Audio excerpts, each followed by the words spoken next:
Oh my God! Congrats, Joey. Marunong ka ba mag-drive? Marunong ka ba mag-drive? Up Louie and Up Pearl. Oh my God! Isa lang talaga masasabi ko. 1 year. 1 year ha. 1 year of hardcore hustle in the right opportunity can really put you years ahead in life. Super. So, kaka-in cash lang talaga kahapon ng 1 million. Pwede ito ipakot sila? Asan na yung 1 million mo? RJ, may gusto lang ako ipakita sa inyong lahat. RJ, nasa yung mga money? Akuan. Pasok, Luningning! Ang pera ng kaban. Na-realize lang to namin kanina and gusto namin i-share. Wow. I-share na mo among na-realize ha. So like, my God. Cash. Cash. This is a... Eto ha. This is a total of 1 million pesos.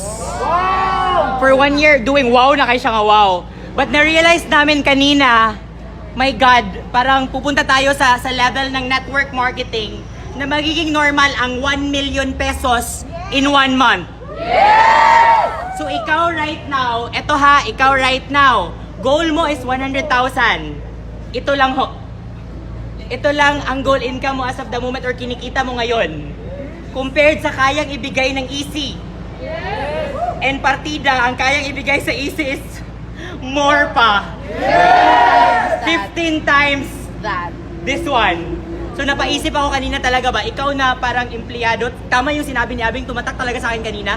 Example, ikaw na empleyado, ganito lang kinikita mo per month. Grabe no? And ganun tayo kaswerte. Kasi nakita natin ang right opportunity early sa life natin. And murag, oh my God, ito yung kaya ibigay per month! Per account, 1 month na max out Max is out. 1M eh. Eh, you have 15 accounts. So, ang max out natin is 15 million per month.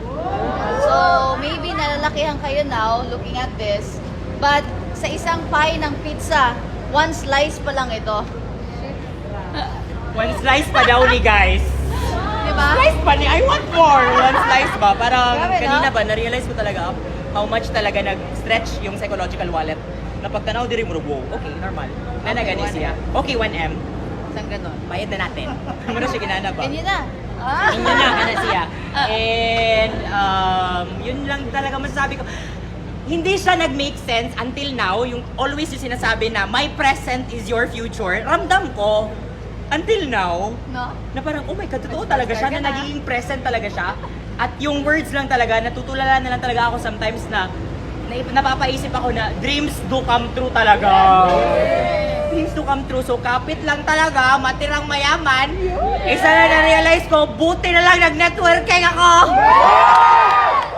Buti na lang talaga hinila ako ni Pearl Hong sa networking.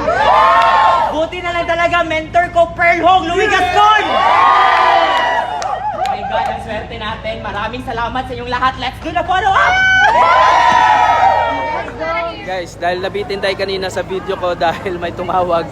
Ngayon wala na talagang tumawag. So ipapakita ko lang yung kotse ni Leia. Ito si Leia. Na naglabas ng kotse na hindi marunong mag-drive.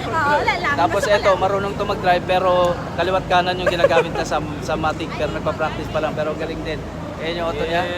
Tapos of course, ito yung Toyota 86 ni Jomi. May kita mo to, sobrang ganda rin ito.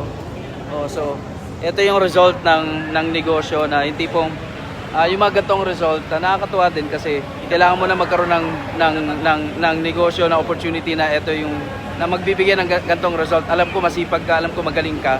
Pero sabi ko nga, kailangan mo magkaroon ng community na maghihila sa'yo, na magre-remind sa'yo na lumabas yung potential mo. Kaya, Jomi, congratulations, Jomi. Yeah! And ayan yung may-ari. So, last message mo lang sa mga panood na ito. Koan, grabe, 1 year of hardcore hustle and the right opportunity can really put you years ahead in life. 1 year ko lang ginagawang empowered consumerism at sa lahat na nakapanood nito, game changer talaga siya sa industry right now. Meron talagang quantum leap. So bakit kung hindi ka pa easy? Bakit hindi ka pa easy? Isa lang masasabi ko, may nalang dyan ng networking ko. Goodbye ang vlog. Yan, sulit. So, congrats. Thank you, Jomi. Thank you, Thank you. Ayun na nakakatuwa. So, sa lahat ng mga nakapanood nito, sobrang paniwalaan mo lang lahat ng pangarap mo. Tapos maghanap ng community na pwede magila sa'yo kasi sa panahon ngayon ang daming negative surroundings, mga friends na minsan nagsaset ng limitations na hindi ka na tuloy nangangarap kasi dahil sa mga sinasabi ng iba. Huwag ka magpadala sa sinasabi ng ng iba. Isipin mo pangarap mo, isipin mo yung future mo, isipin mo yung anong buhay na gusto mo. Kasi kung yan ang isipin mo, yan ang magpapayaman sa iyo. And join na community na pwede makatulong at tumulong at makapaghila sa iyo para mangarap ka ng todo. So, with that, thank you so much. This is LPG Sabog.